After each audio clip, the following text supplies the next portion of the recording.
ultrasonido es una onda acústica o sonora, cuya frecuencia está por encima del umbral de audición del oído humano. Una onda consiste en la propagación de una perturbación de alguna propiedad de un medio a través de dicho medio, implicando un transporte de energía sin transporte de materia. El medio perturbado puede ser de naturaleza diversa, como el aire, el agua, un trozo de metal e incluso un material como el vacío, algo inmaterial. El oído percibe los sonidos, su volumen, el tono, el timbre y la dirección de la cual provienen gracias a que es capaz de transformar en impulsos eléctricos las vibraciones sonoras percibidas por el tímpano para que así puedan ser interpretadas por la corteza auditiva. El oído humano solo está capacitado para oír un rango de ondas sonoras, ya que no percibe las vibraciones menores a 15 veces por segundo, ni tampoco las mayores a 20.000 veces por segundo. Por ello, los sonidos que superan el nivel superior ligeramente se consideran ultrasonidos. Efectos del ultrasonido. Uno de los efectos más importantes se llama la cavitación. Es un fenómeno que se produce en los líquidos y su causa no es únicamente el ultrasonido. La idea es que la onda, si tiene amplitudes grandes, provoca variaciones de presión. Todo líquido tiene un punto llamado tensión de vapor. Por ejemplo, cuando nos situamos por debajo de dicho valor de presión, el líquido pasa a estado gaseoso, lo que genera bolsas de vapor, denominado así cavidades. Las burbujas viajan hacia una región de mayor presión y chocan entre sí. El fenómeno de la cavidad va acompañado de ruido y vibraciones, dando la impresión de que se tratará de grava que golpea en las diferentes partes de la máquina. Puede ocurrir que se alcance la presión de vapor del líquido de tal forma que las moléculas que lo componen cambian inmediatamente a estado de vapor, formándose burbujas o más correctamente cavidades. Existen demás aplicaciones del ultrasonido. Por ejemplo, otra de las aplicaciones en las que son utilizados los ultrasonidos es en la creación de imágenes de partes internas del cuerpo, enviándolas estas hacia la zona deseada. Estas ondas sonoras de alta frecuencia reflejan algo que se llama el eco en las estructuras corporales de distinta forma, ya que se atenúan de una forma diferente, siendo posteriormente recogidas e interpretadas por un computador que crea así la imagen. Generalmente, a mayor frecuencia se logra menor penetración y viceversa. A menor frecuencia podemos lograr mayor penetración. Las ondas del ultrasonido son generadas por cristales que oscilan rápidamente en un campo eléctrico alterno y tienen un rango de frecuencia de más de 20 kHz. Es bien sabido que un gel permite que las ondas del ultrasonido de alta frecuencia penetren en el cuerpo más fácilmente y una vez dentro del cuerpo impactan con distintos tipos de tejidos, como el aire, los huesos y otros tejidos mineralizados que absorben el ultrasonido casi completamente. Ahora vamos a hablar acerca de la historia del ultrasonido. Hemos visto que a lo largo de toda la historia han existido diferentes avances tecnológicos. Uno de estos ha sido la creación de diferentes máquinas que permiten la investigación y el rastreo del cuerpo humano.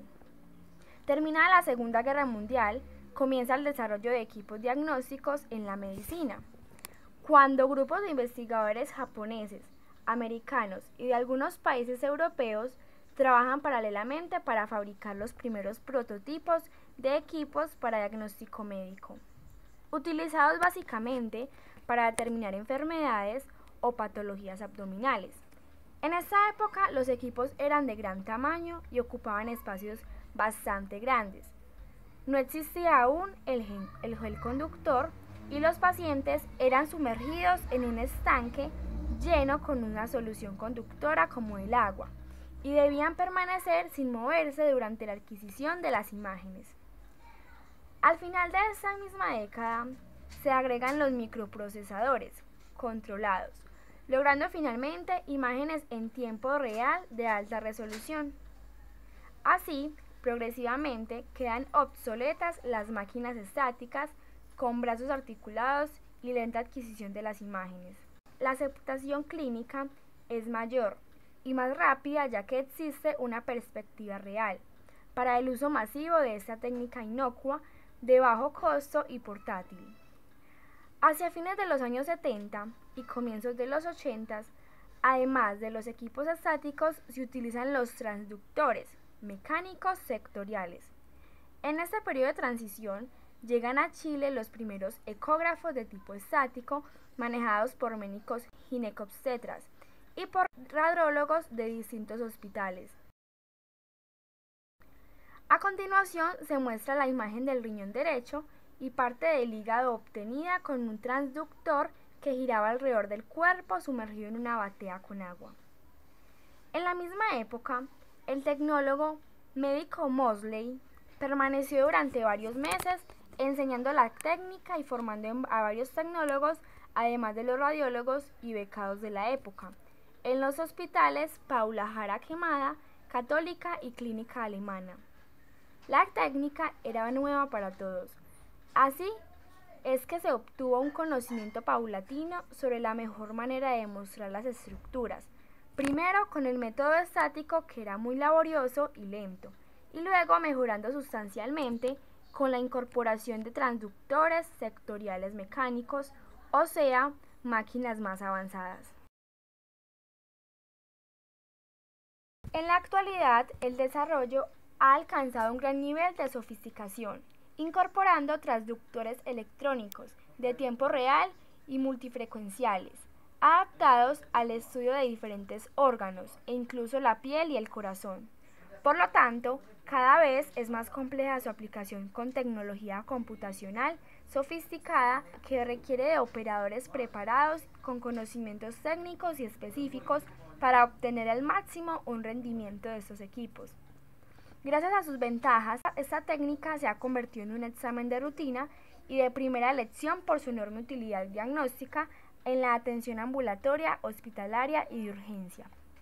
Como hemos visto, el ultrasonido se ha considerado una máquina muy importante a lo largo de toda la historia, porque ha permitido estudiar básicamente la anatomía humana, donde se era imposible acceder a diferentes órganos vitales. Entonces se ha visto una mejoría de los resultados de la atención médico global para cada paciente en particular. En la realidad de los países no industrializados, para la gran mayoría de la población, la única modalidad de imágenes excepcionales disponibles para el diagnóstico. Esto nos indica que la accesibilidad y la oportunidad de estos exámenes, y no solo de estos, es clave en un sistema de atención médica útil para los pacientes. Se podría argumentar que son problemas de los entes que actualmente toman las decisiones en el ámbito sanitario, llámense Estado o grupos privados, sin consultar a los médicos.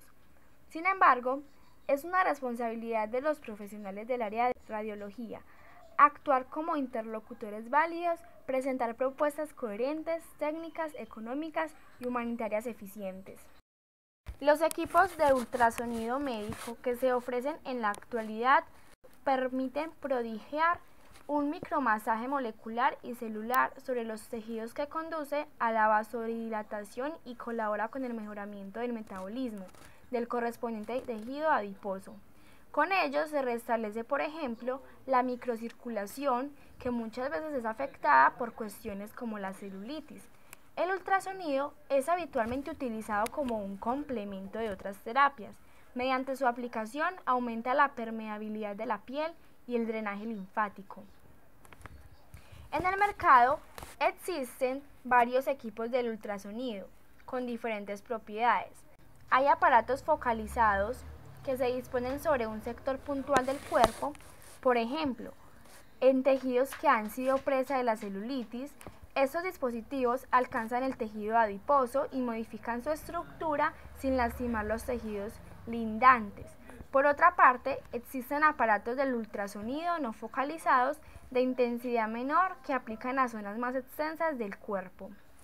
En la actualidad se utiliza el ultrasonido para colaborar en la solución de inconvenientes del acné, varices, celulitis, edemas y dificultades de circulación.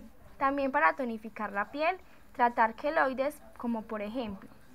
Además, se usan equipos de ultrasonido para la fisioterapia, como el complemento o apoyatura de tratamientos de lipoescultura, tenditis, ciática, lumbalgia, fibrosis y contracturas, y entre otras dolencias.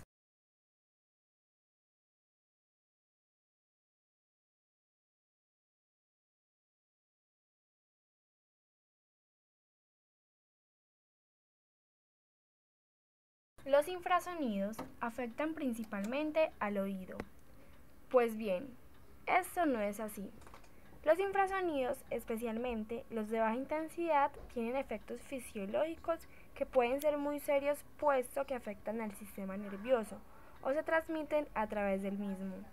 Pueden ir acompañados de ruido audible, señales luminosas, variaciones de temperatura y otros factores internos del organismo. En general, la respuesta del organismo ante el infrasonido depende de los componentes que forman dicho estímulo, la combinación de eso dentro del estímulo, la constitución del organismo y la reacción o decisión del receptor. Los infrasonidos no son inofensivos. De hecho, los estudios de las ondas infrasónicas suelen ser secretos y restringidos, puesto que infrasonidos a ciertas frecuencias y amplitudes pueden constituir el llamado ruido negro que puede causar la muerte de las personas. En la mayoría de las investigaciones, dado de que no se sabe exactamente el tipo de onda sonora que se va a reproducir, se suelen utilizar robots manejados a distancia y aislados.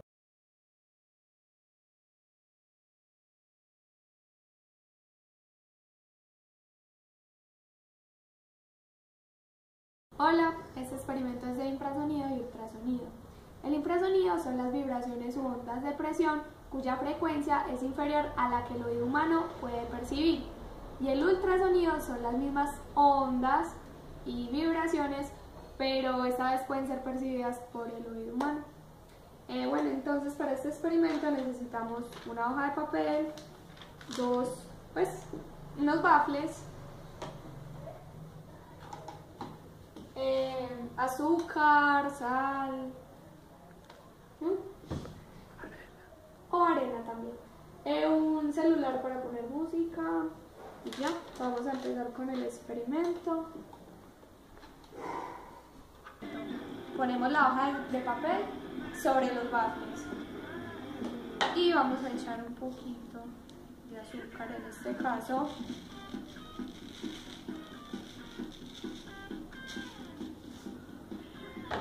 Y vamos a subir el volumen para percibir la zona.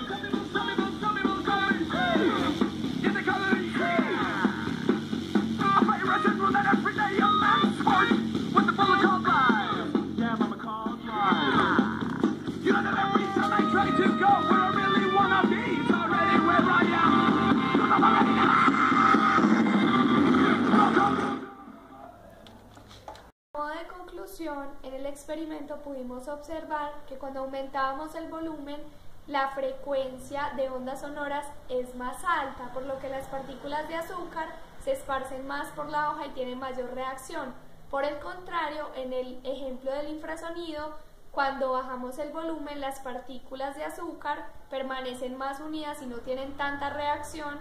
En el ejemplo del ultrasonido, eso es todo, muchas gracias.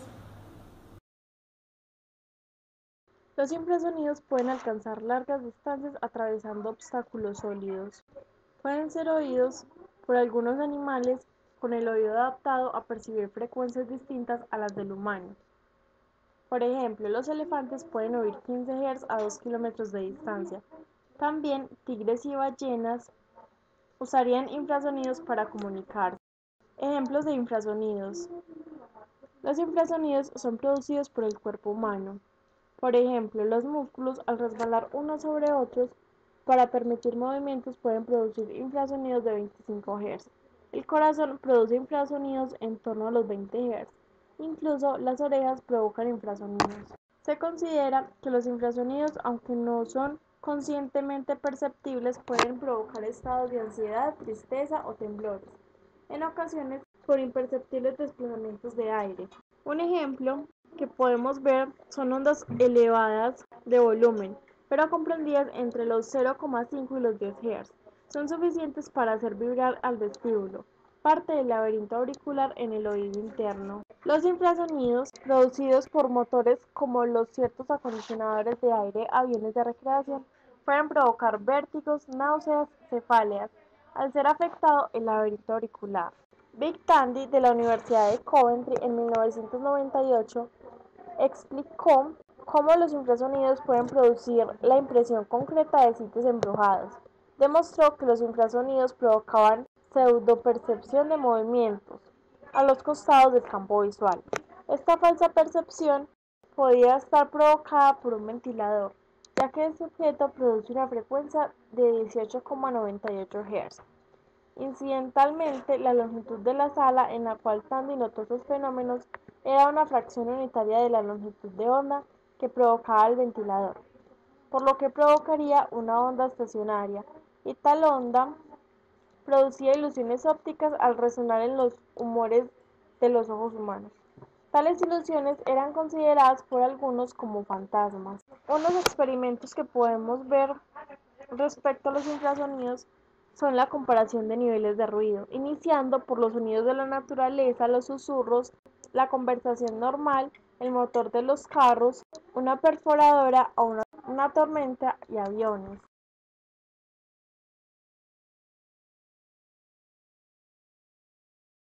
El modelo pedagógico debe integrar el mundo de la vida con el mundo de la ciencia, asimismo hacer que el estudiante haga una interrelación entre lo cotidiano y las teorías científicas que se estudian. Todo el proceso de adquisición y compartir de saberes, incluyendo el conocimiento científico, debe orientarse al mejoramiento, desarrollo personal, sociocultural y ambiental. Relación entre el experimento y los estándares básicos de las ciencias naturales. Todo es un proceso. Veamos. Realización de experimentos modificando una sola variable para dar respuestas a preguntas. Además, también se puede dar la identificación de condiciones en los resultados de un experimento y pueden permanecer constantes o cambiar. Variables. Diseñar y realizar experimentos y verificar el efecto de modificación de diversas variables para dar respuesta a preguntas. Aquí se vería el progreso, donde avanza la modificación a diversas variables. Ya no es a una sola variable, sino que ya es a más. En el momento en que se aproxima al conocimiento como científico, permite establecer relaciones entre la información recopilada en otras fuentes y los datos generados del experimento. Es muy común sacar conclusiones de los experimentos que se realizan, aunque no se obtengan los resultados esperados. Lo anterior puede llevar a verificar condiciones que influyen en los resultados de un experimento y pueden permanecer constantes o cambiar, interpretando los resultados, también teniendo en cuenta el orden de magnitud del error experimental para luego llevarse a cabo una confrontación y una corrección de esos errores.